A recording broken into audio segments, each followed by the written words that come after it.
Hey everybody, Kyle Goth here from GoatFilmReviews.com and the Goat Film Reviews YouTube channel, and I've got my quick reaction to the new Ben Affleck film Air. I actually followed up my screening of the Super Mario Brothers movie with heading in to see Air because I heard such great things about it.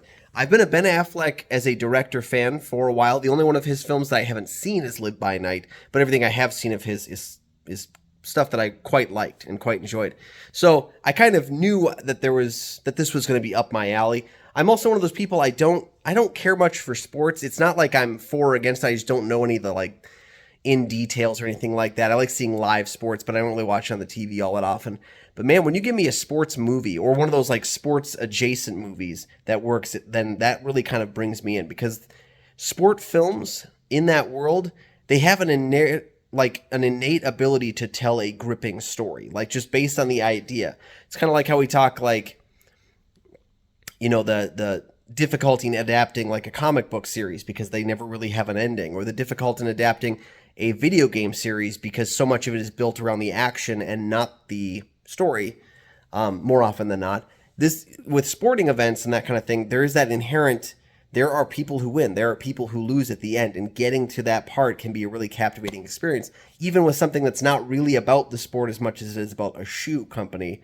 Air, I quite liked quite a bit, actually. There's a lot of that kind of 80s flair to it. The film kind of presents itself a little bit with that VHS graininess.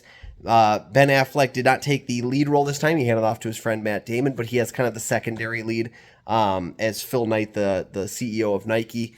And I thought this movie was a perfectly cast film. I thought a lot of the performances were quite great. There's a specific speech that Matt Damon gives that I foresee being his Oscar nomination speech when they put it up on the big screen.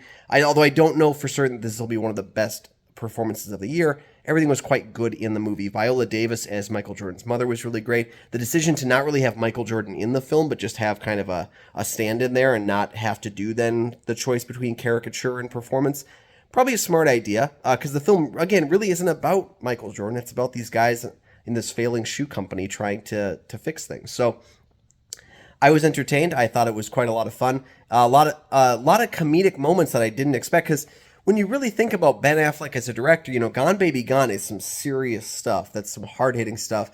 The Town, there's a couple of comedic bits to it, but it's mostly a pretty hard-hitting thriller. Argo's the same way. And again, I haven't seen Live by Night, but looking at the films that I've seen of his, there's moments of restrained jubilation, but it's usually a pretty serious fare. And Air is a lot more fun. It's a lot more jovial, and I think the actors in it get a chance to play. Marlon Wayans really steps out of the box for a great scene with Matt Damon. I think Chris Tucker is great in the film.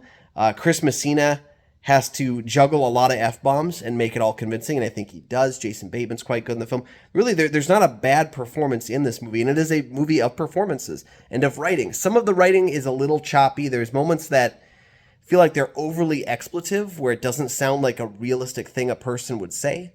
And it does lean occasionally a little too heavily on the nostalgia of the 80s.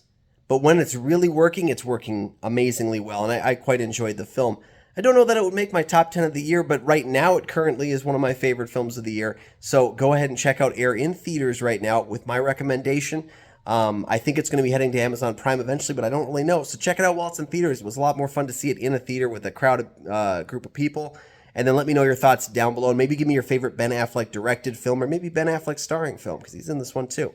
Let me know down below. I'd love to hear about it. While you're down there, please like and subscribe. There are 2 free things you can do that help to support the channel immensely, and they make sure you never miss new episodes of the show as they drop. You can also check out GoatFilmReviews.com for my many written reviews. You can find Goat Film Reviews on Facebook. You can follow me at Almighty Goatman on Twitter, Instagram, and Letterboxd, and you can find my show Kyle and Nick on Film that I co-host with Nick Plotchuk from the St. Paul Filmcast. We have new episodes every single week. Those links are all down in the description. We'll see you next time.